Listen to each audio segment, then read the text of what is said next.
Hi ಸ್ನೇಹಿತರೆ, ಎಲ್ರಿಗೂ ನಮಸ್ಕಾರ. ನಾನು ನಿಮ್ಮ ಪ್ರೀತಿಯ ಚಂದ್ರಕಲಾ ಚಂದು, ಕನ್ನಡ ಲಾಗ್ಸ್ಗೆ ವೆಲ್ಕಮ್. ಸ್ನೇಹಿತರೆ, ಇವತ್ತು ಗುರುವಾರ ಬೆಳಗ್ಗೆನೇ ಎದ್ಬಿಟ್ಟು ಮನೆ ಕೆಲಸ ಎಲ್ಲ ಮುಗಿಸಿ ಪೂಜೆ ಕೂಡ ಮುಗಿಸಿದ್ದೀನಿ. ಹಾಗೆ ಒಂದು 3 ಬ್ಲೌಸ್ ಇತ್ತು, ಇವತ್ತು ಕೊಡಬೇಕಿತ್ತು ಸಂಜೆ. ಹಾಗಾಗಿ ಆಲ್ರೆಡಿ ಒಂದು ಸ್ಟಿಚಿಂಗ್ ಆಗಿದೆ. ಈಗ 2 ಕಟ್ ಮಾಡಿ ಇಟ್ಟಿದ್ದೀನಿ. ಈಗ ಸ್ಟಿಚ್ ಮಾಡ್ತಾ ಇದ್ದೀನಿ. ಆಲ್ರೆಡಿ ನೋಡಿ ಒಂದು ಫುಲ್ ಸ್ಟಿಚಿಂಗ್ ಎಲ್ಲ ಆಗಿದೆ.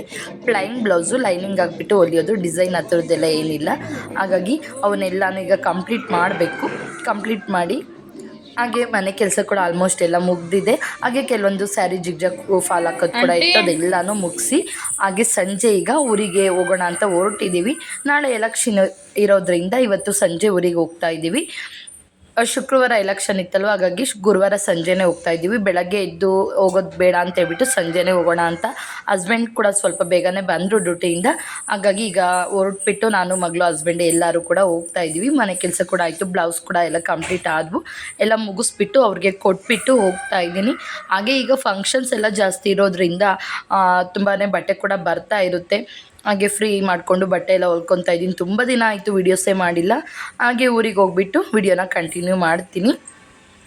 ಹಾಗೆ ಊರಿಗೆ ಬಂದ್ವಿ. ನೈಟು ಬಂದು ಲೇಟ್ ಆಯಿತು. ಮತ್ತೆ ನಾನು ವೀಡಿಯೋ ಏನೂ ಮಾಡೋದಕ್ಕೆ ಹೋಗಲಿಲ್ಲ. ಹಾಗೆ ಬಂದು ನೈಟು ಊಟ ಎಲ್ಲ ಮಾಡಿಬಿಟ್ಟು ಮಲ್ಕೊಂಡ್ವಿ. ಈಗ ಬೆಳಗ್ಗೆ ಎದ್ಬಿಟ್ಟು ಮನೆ ಕೆಲಸ ಎಲ್ಲ ಆಲ್ಮೋಸ್ಟ್ ಮುಗ್ದಿದೆ. ಈಗ ಊಟ ಹೋಗೋದಕ್ಕೆ ಅಂತ ರೆಡಿ ಆಗಿದ್ದೀನಿ. ಹಾಗೆ ಆಲ್ಮೋಸ್ಟು ಬೆಳಗ್ಗೆ ರೊಟ್ಟಿ ಚಟ್ನಿ ಮಾಡಿದ್ವಿ. ಹಾಗೆ ಮಧ್ಯಾಹ್ನಕ್ಕೆ ಕೂಡ ಅಡುಗೆ ಕೂಡ ಎಲ್ಲ ರೆಡಿ ಮಾಡಿ ಅತ್ತೆ ನಾನಿಬ್ಬರು ಇದ್ವಲ್ಲ, ಬೇಗ ಎಲ್ಲರೂ ಒಂದೊಂದು ಕೆಲಸ ಮಾಡಿ ಮುಗಿಸಿದ್ದೀವಿ. ಹಾಗೆ ನಿನ್ನೆ ಅತ್ತೆ ಅವರು ಊರಲ್ಲಿ ಹರಳೆಣ್ಣೆ ಬರುತ್ತಲ್ಲ, ಹರಳನ್ನ ಬೇಯಿಸಿದ್ರು. ನೋಡಿ ಇಷ್ಟು ಎಣ್ಣೆ ಆಗಿದೆ. ಎಷ್ಟೊಂದು 3 kg ಎಣ್ಣೆ ಬಂದಿದೆ ಅಂತ ಹೇಳ್ತಾಯಿದ್ರು. ಹರಳು ಎಷ್ಟು ಬೇಯಿಸಿದ್ರೋ ಗೊತ್ತಿಲ್ಲ. ನಾವು ಬರೋದ್ರಲ್ಲಿ ಎಲ್ಲ ಬೇಯಿಸಿದ್ದೆಲ್ಲ ಆಗೋಗಿತ್ತು. ಗುರುವಾರ ಬೇಯಿಸಿದ್ರು. ಹಾಗೆ ಶುಕ್ರವಾರ ಎಣ್ಣೆ ಕೂಡ ಒಂದು ಪಾತ್ರೆಯಲ್ಲಿ ಹಾಕಿಟ್ಟಿದ್ರು. ಹಾಗಾಗಿ ಅದನ್ನು ಹುಷಾರಾಗಿ ಮತ್ತೆ ಚೆಲ್ಲಿರಾಯಿತು ಅಂತ ಹೇಳಿದರು. ಹಾಗಾಗಿ ಎತ್ತಿಟ್ಟಿದ್ದೆ ಒಂದು ಸೈಡು.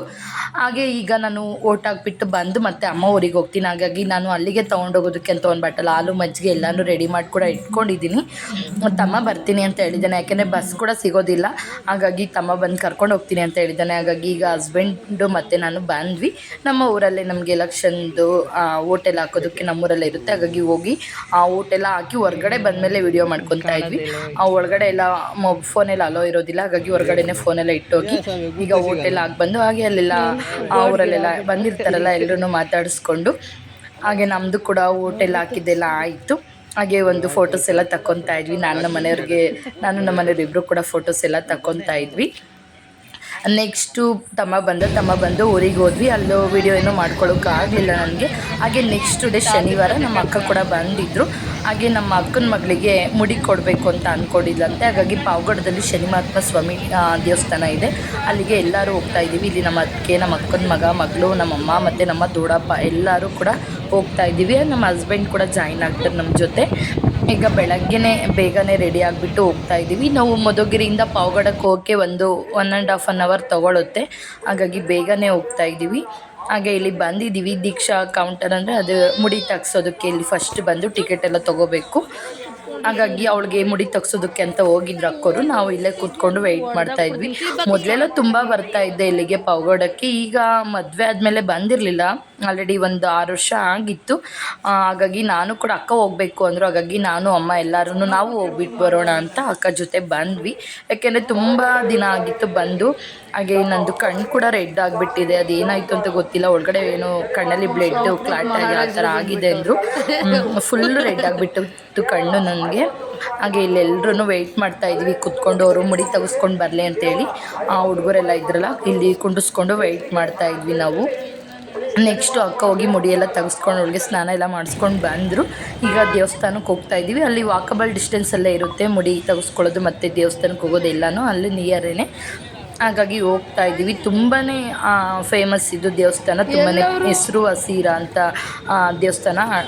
ತುಂಬಾ ಮಹತ್ವ ಕೂಡ ಇದೆ. ತುಂಬ ಜನ ಬರ್ತಾ ಇರ್ತಾರೆ. ಹಾಗೆ ಇಲ್ಲಿ ಬಂದು ಹೊರಗಡೆ ಕಾಯೆಲ್ಲ ಓಡಾಕಿ ಎಳ್ಬತ್ತಿ ಎಲ್ಲ ಹಚ್ಬಿಟ್ಟು ಆಮೇಲೆ ದೇವಸ್ಥಾನದ ಒಳಗಡೆ ಎಂಟ್ರೆನ್ಸು. ಹಾಗೆ ನೋಡ್ತಾ ಇರ್ಬೋದು ದೇವಸ್ಥಾನ ಎಲ್ಲ ಈ ರೀತಿ ಇದೆ. ತುಂಬಾ ಜನ ಬಂದಿರ್ತಾರೆ. ನಾವು ಕೂಡ ಶನಿವಾರ ಬಂದಿದ್ವಲ್ಲ, ತುಂಬಾ ಜನ ಇದ್ದರು. ಹಾಗೆ ಹಸ್ಬೆಂಡ್ ಕೂಡ ಬಂದರು. ಅವರು ಊರಿಂದನೇ ಬಂದರು, ನಾವು ಅಮ್ಮ ಊರಿಂದ ಬಂದ್ವಿ. ಹಾಗೆ ಈಗ ಒಳಗಡೆ ದರ್ಶನಕ್ಕೆ ಅಂತ ಹೋಗ್ತಾ ಇದ್ದೀವಿ. ಹಾಗೆ ನಾವು ಟಿಕೆಟ್ ತೊಗೊಂಡೋದ್ರೆ ಮೇಲ್ಭಾಗ ಕೂಡ ಪೂಜೆ ಎಲ್ಲ ಮಾಡಿಸ್ಕೋಬೋದು. ಬಟ್ ನಾವು ಹಾಗೆ ಇಲ್ಲಿ ಡೈರೆಕ್ಟಾಗಿ ಹೋಗ್ತಾ ಇದ್ವಿ. ಅಕ್ಕ ಮತ್ತು ಅವ್ರ ಮಗಳು ಮೇಲ್ಭಾಗ ಹೋದರು, ಯಾಕೆಂದರೆ ತುಂಬ ಜನ ಇದ್ದರು, ನಾವು ಕೂಡ ಎಲ್ಲ ಜಾಸ್ತಿ ಇದ್ವಲ್ಲ, ಲೇಟ್ ಆಗುತ್ತೆ ಅಂತ ನಾವು ಹೋಗಿ ದರ್ಶನ ಮಾಡ್ಕೊಂಡು ಬಂದ್ವಿ. ಹುಡುಗರು ಬೇರೆ ಇರ್ತಾರೆ, ತುಂಬ ಲೇಟ್ ಆದರೆ ಮಕ್ಕಳು ಗಲಾಟೆ ಮಾಡ್ತಾರೆ ಅಂತೇಳಿ ನಾವು ಹಾಗೆ ಹೋಗ್ಬಿಟ್ಟು ಪೂಜೆ ಎಲ್ಲ ಮಾಡಿಸ್ಕೊಂಡು ದರ್ಶನ ಮಾಡ್ಕೊಂಡು ಬಂದ್ವಿ.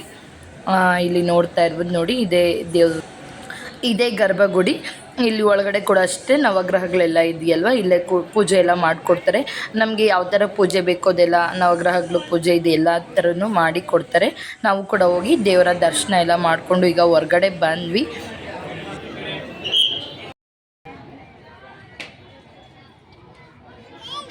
ಹಾಗೆ ಹೊರಗಡೆ ನೋಡ್ತಾ ಇರ್ಬೋದು ನೋಡಿ, ಈ ರೀತಿಯಲ್ಲಿ ಅದು ಇದೆ ದೇವಸ್ಥಾನ. ನೆಕ್ಸ್ಟು ಅಲ್ಲೇ ಸ್ವಲ್ಪ ಮುಂದೆ ಹೋದರೆ ಕೋಟೆ ಆಂಜನೇಯ ಸ್ವಾಮಿ ಟೆಂಪಲ್ ಬರುತ್ತೆ, ಅಲ್ಲೂ ಕೂಡ ಹೋದ್ವಿ. ಇಲ್ಲಿ ಮುಗಿಸ್ಕೊಂಡು ಅಲ್ಲಿಗೆ ಹೋಗ್ಬಿಟ್ಟು ಅಲ್ಲೂ ಕೂಡ ಹೋಗಿ ಪೂಜೆ ಎಲ್ಲ ಮಾಡಿಕೊಂಡು ಬಂದ್ವಿ. ಈಗ ಎಲ್ಲರೂ ಹೋಗಿದ್ವಲ್ಲ, ಹಾಗೆ ಅಲ್ಲಿ ಪೂಜೆ ಮುಗಿಸ್ಕೊಂಡು ನೆಕ್ಸ್ಟ್ ಇಲ್ಲಿಗೆ ಬಂದ್ವಿ. ಇಲ್ಲೂ ಕೂಡ ಹೋಗಿ ದೇವರ ದರ್ಶನ ಎಲ್ಲ ಮಾಡಿಕೊಂಡು ಪೂಜೆ ಎಲ್ಲ ಮಾಡಿಸ್ಕೊಂಡು ಸ್ವಲ್ಪ ಹೊತ್ತು ಕೂತಿದ್ದು. ನಾವು ವರ್ಷ ಅಷ್ಟೇ ಅಲ್ಲಿಗೆ ಬಂದು ನೆಕ್ಸ್ಟ್ ಇಲ್ಲೂ ಕೂಡ ಬಂದು ಇಲ್ಲೂ ಪೂಜೆ ಎಲ್ಲ ಮಾಡ್ಕೊಂಡು ಹೋಗ್ತೀವಿ. ತುಂಬಾ ಚೆನ್ನಾಗಿದೆ ಇದು ಕೋಟೆ ಆಂಜನೇಯ ಸ್ವಾಮಿ ಅಂತ. ನೋಡಿ ಎಷ್ಟು ಚೆನ್ನಾಗಿದೆ ದೇವರು ವಿಗ್ರಹ ಕೂಡ ಅಷ್ಟೇ. ಹಾಗೆ ಬಂದು ಇಲ್ಲೆಲ್ಲರೂ ಸ್ವಲ್ಪ ಹೊತ್ತು ಕೂತ್ಕೊಂಡು ಪ್ರಸಾದ ಎಲ್ಲ ತಿಂದ್ಕೊಂಡು ಕೂತಿದ್ವಿ ಮಾತಾಡಿಕೊಂಡು. ಅಲ್ಲಿ ದೇವಸ್ಥಾನದಲ್ಲಿ ಪ್ರಸಾದ ಎಲ್ಲ ತೊಗೊಂಡಿದ್ವಲ್ಲ, ಹಾಗಾಗಿ ಕೂತ್ಕೊಂಡು ಮಾತಾಡಿಕೊಂಡು ಎಳ್ಳುಂಡೆ ಬರುತ್ತಲ್ಲ ಆ ಥರದ್ದು ಪ್ರಸಾದನ ಕೊಟ್ಟಿದ್ರು. ತುಂಬಾ ಚೆನ್ನಾಗಿತ್ತು. ಹಾಗಾಗಿ ಮಕ್ಕಳು ಕೂಡ ಅಷ್ಟೇ ಕೂತ್ಕೊಂಡೆಲ್ಲ ತಿಂತಾಯಿದ್ರು. ಹಾಗೆ ಬಂದ್ವಿ. ನಮ್ಮ ಅಕ್ಕ ಮತ್ತು ಮಕ್ಕಳು ಅವರು ಮೇಲ್ಭಾಗದ ಪೂಜೆಗೆ ಹೋಗಿದ್ರಲ್ಲ, ಅವ್ರು ಬರೋದು ಲೇಟ್ ಆಯಿತು. ಹಾಗಾಗಿ ನಾವು ಅಲ್ಲೂ ಕೂಡ ಹೋಗಿ ಪೂಜೆ ಮಾಡಿಸ್ಕೊಂಡು ಬಂದ್ವಿ. ನೋಡಿ ನಮ್ಮ ಹರ್ಷಿತಾ ಬೋಡಿ ಆಗಿಬಿಟ್ಟಿದ್ದಾಳೆ. ನೆಕ್ಸ್ಟ್ ಅಲ್ಲಿಂದ ಬಂದ್ವಿ. ಅಲ್ಲೇ ಕೂಡ ಪ್ರಸಾದ ಎಲ್ಲ ಇರುತ್ತೆ, ಅನ್ನದಾನ ಎಲ್ಲ ಇರುತ್ತೆ. ಅಲ್ಲಿಗೆ ಬಂದ್ವಿ, ದಾಸೋಹದ ಹತ್ರ ಬಂದ್ವಿ. ಇಲ್ಲೂ ಕೂಡ ಊಟ ಎಲ್ಲ ರೆಡಿ ಆಗಿತ್ತು. ಹಾಗೆ ಇಲ್ಲಿಗೆ ಬಂದುಬಿಟ್ಟು ಟಿಫನ್ ಏನು ಮಾಡಿರಲಿಲ್ಲ ನಾವು, ಯಾಕೆಂದರೆ ಬೆಳಗ್ಗೆನೇ ಹೋಗಿದ್ವಲ್ಲ, ಟಿಫನ್ ಏನು ಮಾಡ್ಕೊಂಡು ಹೋಗಿರಲಿಲ್ಲ. ಈಗ ಪೂಜೆ ಎಲ್ಲ ಮುಗಿಸ್ಕೊಂಡು ಬೇಗನೆ ಬಂದು ಇಲ್ಲೇ ನಮಗೆ ಪ್ರಸಾದ ಕೂಡ ಸಿಕ್ತು. ಪೊಂಗಲ್ಲು ಮತ್ತು ಅನ್ನ ಸಾಂಬಾರು ಎಲ್ಲನೂ ಇತ್ತು. ಹಾಗೆ ಅನ್ನ ಮಜ್ಜಿಗೆ ಎಲ್ಲನೂ ಇತ್ತು. ಈಗ ಪ್ರಸಾದ ಕೂಡ ಮಾಡಿಕೊಂಡು, ಈ ದೇವಸ್ಥಾನದ್ದು ಪ್ರಸಾದ ಅಂದರೆ ಅಷ್ಟೇ ತುಂಬಾ ರುಚಿಕರವಾಗಿರ್ತೈತೆ. ಊಟ ಎಲ್ಲ ಮುಗಿಸ್ಕೊಂಡು ಹಾಗೆ ಬಂದ್ವಿ. ಈಗ ಬಸ್ಸಿಗೆ ಬಂದು ಮತ್ತೆ ಹೊರಟ್ವಿ ಅಲ್ಲಿಂದ. ಪೂಜೆ ಎಲ್ಲ ಮುಗಿಸ್ಕೊಂಡು ಈಗ ಬಿಸಿಲು ಬೇರೆ ಜಾಸ್ತಿ ಅಲ್ವಾ, ಬಿಸಿಲು ಜಾಸ್ತಿ ಆದಮೇಲೆ ಓಡಾಡೋದಕ್ಕೆ ಆಗೋದಿಲ್ಲ. ಹಾಗೆ ನನ್ನ ಕಣ್ಣು ಕೂಡ ಅಷ್ಟೇ ಒಂದು ಸೈಡು ಫುಲ್ ರೆಡ್ ಆಗಿಬಿಟ್ಟಿತ್ತು. ಈಗ ಸ್ವಲ್ಪ ಕಮ್ಮಿ ಆಗಿದೆ, ಯಾಕೆಂದರೆ ನಾನು ಆಲ್ರೆಡಿ ಒಂದು ವಾರದಿಂದ ವಿಡಿಯೋನೇ ಮಾಡಿರಲಿಲ್ಲ ಬ್ಯಾಂಗ್ಳೂರಲ್ಲಿ ಇದ್ದಾಗ. ನೆಕ್ಸ್ಟ್ ಊರಿಗೆ ಹೋದ್ವಿ. ಹಾಗೆ ಸಂಜೆ ಎಲ್ಲ ಚಕ್ಕಬರ ಎಲ್ಲ ಆಡ್ಕೊಂಡು ಕೂತ್ಕೊಂಡಿದ್ವಿ. ನನ್ನ ತಮ್ಮ, ನಮ್ಮ ಆಂಟಿ ಮಗ ಎಲ್ಲ ಬಂದಿದ್ದರು. ಹಾಗಾಗಿ 9 ಮನೆಯದು ಚಕ್ಕಬರ ಆಡೋದಕ್ಕೆ ಇಟ್ಕೊಂಡು ನಮಗಂತೂ ತಲೆ ಕೆಟ್ಟೋಯ್ತು. ನನ್ನ ತಮ್ಮ 7 ಮನೆದು ಆಡೋಣ ಅಂದರೆ ಇಲ್ಲ 9 ಮನೆದು ಆಡಬೇಕು ಅಂತ, ಮತ್ತು ಅರ್ಧಕ್ಕೆ ಬಿಡಬಾರ್ದು ಅಂತ ಕೂತ್ಕೊಂಡು ಫುಲ್ ಕಂಪ್ಲೀಟ್ ಮಾಡಿವಿ. 3 ಜನ ಒಂದೊಂದು ಟೀಮಾಗಿ ಆಡಿವಿ. ಹಾಗೆ ನೆಕ್ಸ್ಟ್ ಡೇ ಭಾನುವಾರ ನಮ್ಮ ಹಸ್ಬೆಂಡ್ ಬರ್ತ್ಡೇ ಕೂಡ ಇತ್ತು. ಹಾಗಾಗಿ ಬೆಳಗ್ಗೆನೇ ನಾವು ಕೂಡ ಬ್ಯಾಂಗ್ಳೂರಿಗೆ ಬರೋದಕ್ಕೆ ಹೊರಟಿದ್ವಿ. ನನ್ನ ತಮ್ಮ ಸಂಜೆನೇ ಕೇಕ್ ತೊಗೊಬಂದಿದ್ದ. ಅವ್ರು ನೈಟ್ ಮಲ್ಕೊಂಡ್ರು, ಮತ್ತು ಅವ್ರನ್ನ ಎದೊಳ್ಸೋದಕ್ಕೆ ಹೋಗಲಿಲ್ಲ. ಹಾಗಾಗಿ ಭಾನುವಾರ ಬೆಳಗ್ಗೆನೇ ಕೇಕ್ ಕಟಿಂಗ್ ಎಲ್ಲ ಮಾಡಿಸೋಣ ಅಂತ ಬೆಳಗ್ಗೆನೇ ರೆಡಿ ಮಾಡ್ಕೊತಾ ಇದ್ವಿ. ಅಮ್ಮ ಊರಿಗೆ ಬಂದು ಕೂಡ ಅಷ್ಟೇ ಒಂದು 3 ದಿನ ಇಲ್ಲಿ ಅಷ್ಟೇ ಆಗೋ ಥರ ಆಯಿತು. ಶುಕ್ರವಾರ ಬಂದಿದ್ದು, ಶನಿವಾರ ಭಾನುವಾರ 2 ದಿನ ಇಲ್ಲೂ ಕೂಡ ಇದ್ದು. ನೆಕ್ಸ್ಟ್ ಈಗ ಭಾನುವಾರ ಬೆಳಗ್ಗೆನೇ ನಾನು ಬ್ಯಾಂಗ್ಳೂರಿಗೆ ಹೊರಟೆ. ಯಾಕೆಂದರೆ ನನಗೆ ನೆಕ್ಸ್ಟ್ ವೀಕು ಸ್ವಲ್ಪ ಕೆಲಸ ಇತ್ತು, ಒಂದು ಫಂಕ್ಷನ್ ಕೂಡ ಇತ್ತು. ಫಂಕ್ಷನ್ಗೆ ಬಟ್ಟೆ ಎಲ್ಲ ರೆಡಿ ಮಾಡಿಕೊಡ್ಬೇಕಿತ್ತು. ಹಾಗಾಗಿ ಭಾನುವಾರ ಬೆಳಗ್ಗೆನೇ ಬೇಗ ಹೊರಟೆ. ಹಾಗೆ ನನ್ನ ತಮ್ಮ ಕೂಡ ಎಲೆಕ್ಷನ್ಗೆ ಬಂದಿದ್ದಲ್ವ, ಅವನಿಗೆ ರಜೆ ಇತ್ತು. ಅವನು ಇನ್ನೂ ಸ್ವಲ್ಪ ದಿವಸ ಅಲ್ಲೇ ಇರ್ತೀನಿ ಅಂತ ಅಂದ. ಹಾಗೆ ಇವಳು ನಮ್ಮ ಅಕ್ಕನ ಮಗಳು ಹರ್ಷಿತಾ, ಮತ್ತು ನನ್ನ ತಮ್ಮ ಆಂಟಿ ಮಗ ಚೇತು, ಹಾಗೆ ನನ್ನ ತಮ್ಮ ಎಲ್ಲರೂ ಕೂಡ ಸೇರಿಕೊಂಡ್ರೆ ಏನೋ ಒಂಥರ ಚೆನ್ನಾಗಿರುತ್ತೆ. ಹಾಗೆ ಎಲ್ಲರೂ ಒಂದು 2 ಡೇಸ್ ಚೆನ್ನಾಗಿ ಎಂಜಾಯ್ ಮಾಡಿವಿ. ಹಾಗೆ ಬೆಳಗ್ಗೆನೇ ಅಮ್ಮ ಹಾಲೆಲ್ಲ ಕಾಸಿಟ್ಟಿದ್ರು. ಈಗ ಎಲ್ಲ ಕುತ್ಕೊಂಡು ಹಾಲು ಕಾಫಿ ಎಲ್ಲ ಕುಡಿತಾ ಇದ್ವಿ. ಹಾಗೆ ನೆಕ್ಸ್ಟು ಕೇಕ್ ಕಟಿಂಗ್ ಕೂಡ ಎಲ್ಲ ಮಾಡಿಸ್ಬಿಟ್ಟು ಬೆಳಗ್ಗೆನೇ ಟಿಫನ್ ಕೂಡ ರೆಡಿ ಮಾಡಿರೋ ಅಮ್ಮ. ನಾವು ಬೇಗನೆ ಹೋಗ್ತೀವಿ, ಟಿಫನ್ ಏನು ಬೇಡ ಅಂದ್ವಿ. ಆದರೂ ಇಲ್ಲ ಟಿಫನ್ ಮಾಡ್ತೀನಿ ಅಂತೇಳಿ ಬೇಗ ಟಿಫನ್ ಕೂಡ ರೆಡಿ ಮಾಡಿದರು. ಈಗ ಎಲ್ಲರೂ ಟಿಫನ್ನು ಕೂಡ ತಿಂದ್ಬಿಟ್ಟು ಹೊರಡ್ತೀವಿ. ಹಾಗೆ ನಮ್ಮ ಮನೆಯವ್ರದ್ದು ಬರ್ತಡೇ ಇತ್ತಲ್ವ, ಕೇಕ್ ತಂದಿಟ್ಟಿದ್ರು. ನಮ್ಮ ಮನೆಯವ್ರಿಗೆ ಇಷ್ಟನೇ ಆಗೋದಿಲ್ಲ, ಬಟ್ ನನ್ನ ತಮ್ಮ ತೊಗೊಂಡು ಬಂದಿದ್ದು. ತುಂಬ ಸರಿ ಪ್ರತಿ ವರ್ಷವೂ ಅಷ್ಟೇ ಕೇಕ್ ಎಲ್ಲ ತೊಗೊಂಡು ಸೆಲೆಬ್ರೇಷನ್ ಮಾಡ್ತೀವಿ. ಅಲ್ಲಿದ್ರೆ ಅವ್ನು ತೊಗೊಂಡು ಬರ್ತಾನೆ. ನನ್ನ ಬರ್ತಡೇ ಆಗಲಿ ನಮ್ಮ ಮನೆಯವ್ರದ್ದೇ ಆಗಲಿ ಅವನಿಗೆ ಗೊತ್ತಾದರೆ ಸಾಕು ತೊಗೊಂಡು ಬಂದು ಅವನೇ ಎಲ್ಲ ತೊಗೊಂಡು ಬರ್ತಾನೆ, ಹೇಳೋದೇ ಬೇಡ. ಹಾಗೆ ಇಲ್ಲೇನಾದರೂ ಇದ್ವಿ ಅಂದರೆ ಇಲ್ಲಿ ನಾವೇ ತೊಗೊಂಡು ಬಂದು ಸೆಲೆಬ್ರೇಷನ್ ಮಾಡ್ಕೊತೀವಿ. ಹಾಗೆ ಈಗ ಅಪ್ಪ ಮಗಳು ಕೇಕ್ ಕಟಿಂಗ್ ಎಲ್ಲ ಮಾಡ್ತಾ ಇದ್ದಾರೆ. ನಮ್ಮ ಮನೆಯವ್ರಿಗೀಗ 34 ಕಂಪ್ಲೀಟಾಗಿ 35 ರನ್ನಿಂಗ್ ಆಗುತ್ತೆ. ಈಗ ನನ್ನ ಮಗಳೇ ಎಲ್ಲ ಕೇಕ್ ಕಟ್ಟಿಂಗ್ ಎಲ್ಲ ಮಾಡಿಸ್ತಾ ಇದೆ. ಅವಳಿಗಂತೂ ಕೇಕ್ ಅಂದರೆ ಸಖತ್ ಇಷ್ಟ. ಕೇಕ್ ತಿನ್ನೋದಕ್ಕೆ ಅಂತಲೇ ವೆಯ್ಟ್ ಮಾಡ್ತಾ ಇರ್ತಾಳೆ. ಐಸ್ ಕೇಕ್ ತಂದರೆ ಅಲ್ಲಿ ಇಡೋದಕ್ಕೆಲ್ಲ ಆಗೋದಿಲ್ಲ ಅಂತ ಒಂದು ಪಾಪ ನಾರ್ಮಲ್ ಕೇಕೆ ತೊಗೊಬಂದೆ. ಯಾಕೆಂದರೆ ತಕ್ಷಣಕ್ಕೆ ಹೋಗೆಲ್ಲ ತರೋದಕ್ಕಾಗೋದಿಲ್ಲ ಊರಲ್ಲಿ.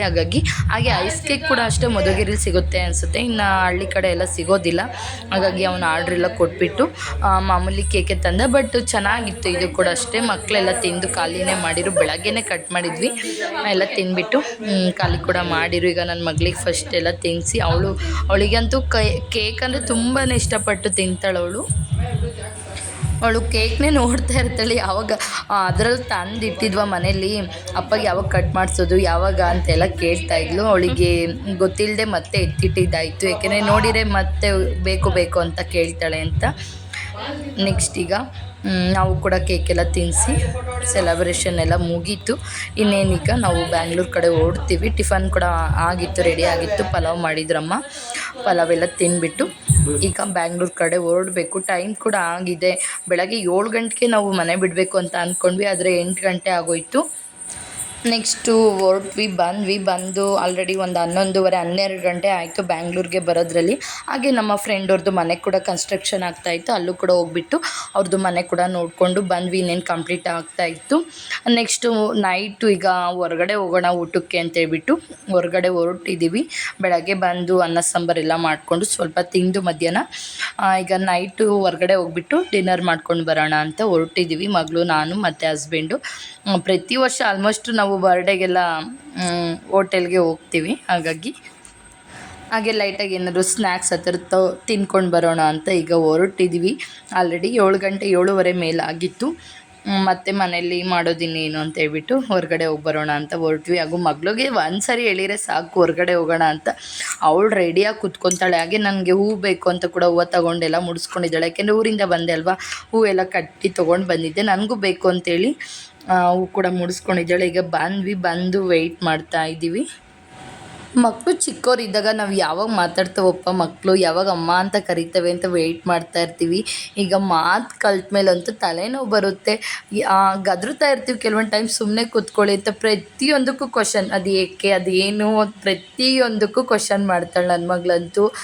ಏನಾದರೂ ಒಂದು ವಿಷಯ ನಾವು ಮಾತಾಡ್ತಾ ಇದ್ರೆ ಅವಳಿಗೆ ಅದು ಹಾಗೇ ನೆನಪಿರುತ್ತೆ. ಮತ್ತೆ ಕೇಳ್ತಾ ಇರ್ತಾಳೆ, ಅಮ್ಮ ಎಲ್ಲಿಗೆ ಹೋಗಿದ್ರು, ಏನಾದರೂ ಒಂದು ಟಾಪಿಕ್ ಮಾತಾಡಿದ್ರೆ ಅಲ್ಲೇನಾದರೂ ಒಂದು ಇನ್ಸಿಡೆಂಟ್ ನೆನಪಿಟ್ಕೊಂಡು ಅದು ಯಾಕೆ, ಅದು ಏನು, ಯಾಕೆ ಹೋಗಿದ್ರು, ಪ್ರತಿಯೊಂದು ಹಾಗೆ ಕೇಳ್ತಾ ಇರ್ತಾಳೆ. ಹಾಗೆ ಒಂದು ಪನ್ನೀರ್ದು ಫ್ರೈಡ್ ರೈಸ್ ತೊಗೊಂಡ್ವಿ. ಪನ್ನೀರ್ ಮಂಚೂರಿ ಮತ್ತು ಪನ್ನೀರು ಫ್ರೈಡ್ ರೈಸ್ ಎರಡನ್ನ ಆರ್ಡ್ರ್ ಮಾಡಿದ್ವಿ.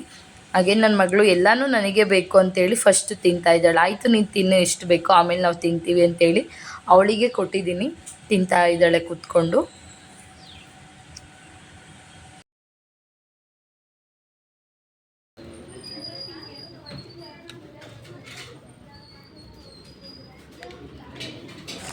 ಹಾಗೆ ಇದು ಬಂದು ಪನ್ನೀರ್ದು ಮಂಚೂರಿ ತುಂಬಾ ಚೆನ್ನಾಗಿತ್ತು. ಟೇಸ್ಟ್ ಕೂಡ ಅಷ್ಟೇ ತುಂಬ ಚೆನ್ನಾಗಿತ್ತು. ಪನ್ನೀರ್ ಮಂಚೂರಿ ಫಸ್ಟ್ ಟೈಮ್ ತಿಂತಾ ಇರೋದು, ಬಟ್ ಟೇಸ್ಟ್ ಕೂಡ ಅಷ್ಟೇ ತುಂಬಾ ಚೆನ್ನಾಗಿತ್ತು. ಹಾಗೆ ನನ್ನ ಮಗಳಂತೂ ಪನ್ನೀರ್ನೇ ಆಯ್ಕೊಂಡು ತಿಂತಾ ಇದ್ಲು. ಅವಳಿಗೆ ಪನ್ನೀರ್ ಅಂದರೆ ತುಂಬಾ ಇಷ್ಟ. ಮನೆಯಲ್ಲಿ ತಂದರೂ ಅಷ್ಟೇ ಇಷ್ಟಪಟ್ಟು ಚೆನ್ನಾಗೇ ತಿಂತಾಳೆ. ನಾವು ನಾನ್ ವೆಜ್ ಎಲ್ಲ ತಿನ್ನೋದಿಲ್ಲ, ಹಾಗಾಗಿ ಪನ್ನೀರನ್ನ ಜಾಸ್ತಿ ತೊಗೊಂಡು ಬರ್ತಾಯಿರ್ತೀವಿ. ವೀಕ್ಲಿ ಆಲ್ಮೋಸ್ಟು ಸಂಡೇ ಟೈಮ್ ನಾವು ಗ್ರೇವಿ ಮತ್ತು ಚಪಾತಿ ಈ ಥರದ್ದೇ. ಈ ಬ್ಯಾಂಗ್ಳೂರಲ್ಲಿ ಇದ್ವಿ ಅಂದರೆ ಮಿಸ್ ಮಾಡೋದಿಲ್ಲ, ಪನ್ನೀರ್ ಗ್ರೇವಿ ಮಾಡಿ ಚಪಾತಿ ಮಾಡ್ತೀನಿ ಸಂಡೇ ಟೈಮು. ಹಾಗೆ ನನ್ನ ಮಗಳಿಗೆ ಎಲ್ಲಾದರೂ ಹೊರಗಡೆ ಹೋದರೂ ಕೂಡ ಅಷ್ಟೇ ಊಟನ ನಾವೇ ತಿನ್ನಿಸ್ಬೇಕು ಅನ್ನೋ ಥರ ನನಗೇನು ಪ್ರಾಬ್ಲಮ್ ಇಲ್ಲ. ಅವಳಿಗೆ ಎಷ್ಟು ಬೇಕೋ ಅವಳು ಅಷ್ಟು ತಿನ್ಕೊತಾಳೆ ಆಟ ಆಡಿಕೊಂಡು. ಆಮೇಲೆ ಅವಳು ಇನ್ನೂ ತಿಂದಿಲ್ಲ ಅಥವಾ ಅವಳು ತಿನ್ನಲಿಲ್ಲ ಅಂದರೆ ಮಾತ್ರ ತಿನ್ನಿಸ್ಬೇಕು ಅಂತ ಅನ್ನಿಸ್ತೈತೆ. ಯಾಕೆಂದರೆ ಅವಳೇ ತಿನ್ಕೊತಾಳೆ ಕೂತ್ಕೊಂಡು. ಎಲ್ಲೇ ಒಂದು ಫಂಕ್ಷನ್ ಎಲ್ಲೋದ್ರೂ ಅಷ್ಟೇ ಕೂತ್ಕೊಂಡು ಅವಳನ್ನೇ ಸಪ್ರೇಟ್ ಒಂದು ಎಲೆಯಲ್ಲಿ ಕುಂಡ್ರಿಸಿರೆ ಕೂತ್ಕೊಂಡು ತಿಂತಾಳೆ. ಅದೊಂದು ಖುಷಿ ನನಗೆ. ಹಾಗೆ ಒಂದು ಮಿಲ್ಕ್ ಶೇಕ್ ಕೂಡ ತೊಗೊಂಡಿದ್ವಿ. Next ice cream. ಅದರಲ್ಲೂ ನನ್ನ ಮಗಳಿಗೆ ಐಸ್ ಕ್ರೀಮ್ ಕಾಣ್ತಲೇ ಅವಳಿಗೆ ಬೇಕು ಅಂತ ಕೇಳ್ತಾಳೆ. ಫಸ್ಟು ಸ್ಟಾರ್ಟಿಂಗ್ ಇನ್ನೂ ಒಳಗಡೆ ಹೋಗ್ತಲೇ ನನಗೆ ಐಸ್ ಕ್ರೀಮ್ ಬೇಕು ಅಂತ ಕೇಳ್ತಾ ಇರ್ತಾಳೆ. ನಾನು ಸರಿ ಅಂತ ಹೇಳ್ಬಿಟ್ಟು ಲಾಸ್ಟಲ್ಲಿ ಒಂದು ಐಸ್ ಕ್ರೀಮ್ ಕೂಡ ಆರ್ಡರ್ ಮಾಡಿ ಐಸ್ ಕ್ರೀಮ್ ತಿಂದಿದ್ದೆಲ್ಲ ಆಯಿತು. ಈಗ ಇನ್ನೇನು ಮನೆಗೆ ಹೊರಡಬೇಕು. ಹಾಗೆ ಐಸ್ ಕ್ರೀಮ್ ಎಲ್ಲ ತಿಂದ್ಕೊಂಡು ಊಟ ಎಲ್ಲ ಮುಗಿಸ್ಕೊಂಡು ನೆಕ್ಸ್ಟ್ ಇಲ್ಲಿ ಶಾಪ್ ಹತ್ರ ಬಂದ್ವಿ. ನಂದು ವಾಚಲ್ಲಿ ಸ್ವಲ್ಪ ಯಾಕೋ ಶೆಲ್ಲು ಖಾಲಿಯಾಗಿತ್ತು. ಹಾಗಾಗಿ ಅಲ್ಲಿಗೆ ಬಂದು ಶೆಲ್ಲೆಲ್ಲ ಹಾಕಿಸ್ಕೊಂಡು, ಹಾಗೆ ನನಗೊಂದು ಸ್ಮಾರ್ಟ್ ವಾಚ್ ಬೇಕು. ಹಾಗಾಗಿ ನೋಡ್ತಾ ಇದ್ದೆ ಪ್ರೈಸೆಲ್ಲ ಎಷ್ಟು ಏನು ಅಂತ. ಹಾಗೆ ಇಲ್ಲಿ ಗೋಲ್ಡ್ ಅಂಗಡಿ ಹತ್ರ ಬಂದ್ವಿ. ಇಲ್ಲಿ ಕೂಡ ಅಷ್ಟೇ ಇಯರಿಂಗ್ಸು ಸ್ವಲ್ಪ ಮಾಡಾಕಿದ್ವಿ ನಾವು. ಹಾಗಾಗಿ ಅವು ಕೂಡ ನೋಡ್ತಾ ಇದ್ವಿ. ನಂದು ಮಾಟ್ ಏನಿದೆ ಗೆಜ್ಜೆ ಮಟ್ಟಿ ನಾನು ತೋರಿಸಿದ್ದೆ, ನಾನು ತೊಗೊಂಡು ಬಂದಿದ್ದೆ. ಬಟ್ ಇನ್ನೂ 2 ಥರ ಇಯರಿಂಗ್ಸ್ ಮಾಡಾಕಿದ್ವಿ. ಇದನ್ನು ತೊಗೊಂಡಿರಲಿಲ್ಲ, ಹಾಗಾಗಿ ಬಂದಿದೆ ಅಂತ ಅಂದರು. ಹಾಗಾಗಿ ನೋಡೋಣ ಅಂತ ಬಂದಿದ್ವಿ. ಇದು ನಮ್ಮ ಹಸ್ಬೆಂಡ್ ಇದ್ದಾರಲ್ಲ, ಅವ್ರ ಆಂಟಿ ಮತ್ತು ಅವರ ತಂಗಿಗೆ ಮಾಡಿಸಿರೋ ಅಂಥ ಓಲೆ. ಅವರಿನ್ನೂ ತೊಗೊಂಡೋಗಿಲ್ಲ. ಹಾಗಾಗಿ ಇದು ಕೂಡ ರೆಡಿ ಆಗಿದೆ ಅಂದರು. ಹಾಗಾಗಿ ಒಂದು ಫೋಟೋಸ್ ಎಲ್ಲ ತೊಗೊಳ್ತಾ ಇದ್ದೆ ಅವ್ರಿಗೆ ಕಳಿಸೋಣ ಅಂತ. ಇದು ಕೂಡ ಅಷ್ಟೇ ಎಲ್ಲ ನೋಡಿಕೊಂಡು, ಹಾಗೆ ಹಸ್ಬೆಂಡ್ಗೆ ಒಂದು ಬ್ರಾಸ್ಲೈಟ್ ತೊಗೊಂಡೆ, ಬೆಳ್ಳಿದು. ಗಿಫ್ಟು ಬರ್ತಡೆಗೆ ಅಂತೇಳ್ಬಿಟ್ಟು ಬಟ್ಟೆ ಏನು ಕೊಡಿಸ್ಲಿಲ್ಲ ಈ ವರ್ಷ. ಬೆಳ್ಳಿದು ಬ್ರಾಸ್ಲೈಟ್ ಕೊಡಿಸ್ದೆ, ಯಾವಾಗಲೂ ಹಾಕ್ಕೊಳ್ಳೋದಕ್ಕೆ ಅಂತ. ನೆಕ್ಸ್ಟು ಅಲ್ಲೂ ಕೂಡ ಬ್ರಾಸ್ಲೆಟ್ ಎಲ್ಲ ತೊಗೊಂಡು ಬಂದ್ವಿ. ಓಕೆ, ಇವತ್ತಿನ ಈ ವಿಡಿಯೋನ ಇಲ್ಲಿಗೆ ಎಂಡ್ ಮಾಡ್ತಾ ಇದ್ದೀನಿ. ಈ ವಿಡಿಯೋ ಹೇಗಿತ್ತು ಅಂತ ದಯವಿಟ್ಟು ಕಮೆಂಟ್ ಬಾಕ್ಸಲ್ಲಿ ಕಮೆಂಟ್ ಮಾಡಿ ತಿಳಿಸಿ. ಹಾಗೆ ಈ ವಿಡಿಯೋ ನಿಮಗೆ ಸ್ವಲ್ಪನಾದರೂ ಇಷ್ಟ ಆಗಿರೋ ಒಂದು ಲೈಕ್ ಕೊಡಿ. ಹಾಗೆ ಇನ್ನೂ ನನ್ನ ಚಾನಲ್ನ ಸಬ್ಸ್ಕ್ರೈಬ್ ಮಾಡ್ಕೊಂಡೆ ಹೊಸದಾಗಿ ಯಾರೆಲ್ಲ ನೋಡ್ತಾ ಇದ್ದೀರಾ ಪ್ಲೀಸ್ ಹಾಗೆ ಸಬ್ಸ್ಕ್ರೈಬ್ ಮಾಡ್ಕೊಳ್ಳಿ. ಹಾಗೆ ಇದು ಓಲೆ ಡಿಸೈನ್ಸ್ ಎಲ್ಲ ಹೇಗಿದೆ ಅಂತ ಹಾಗೆ ತಪ್ಪದೆ ಕಮೆಂಟ್ ಮಾಡಿ ಕಮೆಂಟ್ ಬಾಕ್ಸಲ್ಲಿ ತಿಳಿಸಿ. ಹಾಗೆ ಇನ್ನೂ ನನ್ನ ಚಾನಲ್ನ ಸಬ್ಸ್ಕ್ರೈಬ್ ಆಗದೆ ಹೊಸದಾಗಿ ಯಾರೆಲ್ಲ ನೋಡ್ತಾ ಇದ್ದೀರಾ ಪ್ಲೀಸ್ ಹಾಗೆ ಸಬ್ಸ್ಕ್ರೈಬ್ ಮಾಡ್ಕೊಳ್ಳಿ. ಹಾಗೆ ನನ್ನ ಚಾನಲಲ್ಲಿ ನಿಮಗೆ ಟೈಲರಿಂಗ್ ವೀಡಿಯೋಸ್ ಎಲ್ಲ ಸಿಗುತ್ತೆ, ಒಂದ್ಸರಿ ವಿಸಿಟ್ ಮಾಡಿ ನೋಡಿ. ಇನ್ಮೇಲೆ ಡೈಲಿ ವೀಡಿಯೋಸ್ ಹಾಕೋಣ ಅಂತ ಅಂದ್ಕೊಂಡಿದ್ದೀನಿ. ಎಲ್ಲರೂ ತಪ್ಪದೆ ಸ್ಕಿಪ್ ಮಾಡದೆ ಕೊನೆವರೆಗೂ ವೀಡಿಯೋಸ್ ಎಲ್ಲ ನೋಡಿ ಸಪೋರ್ಟ್ ಮಾಡಿ. ಹಾಗೆ ಇನ್ನೂ ಚಾನಲ್ ಸಬ್ಸ್ಕ್ರೈಬ್ ಆಗಿಲ್ಲ ಅಂದರೆ ಪ್ಲೀಸ್ ಆಗಿ ಸಬ್ಸ್ಕ್ರೈಬ್ ಮಾಡ್ಕೊಳ್ಳಿ. ಹಾಗೆ ನಿಮ್ಮ ಫ್ರೆಂಡ್ಸ್ ಫ್ಯಾಮಿಲಿ ಮೆಂಬರ್ಸ್ಗೆಲ್ಲ ವೀಡಿಯೋಸ್ನ ಶೇರ್ ಮಾಡಿ, ಹಾಗೆ ಸಪೋರ್ಟ್ ಮಾಡಿ. Thank you for watching. Thank you all.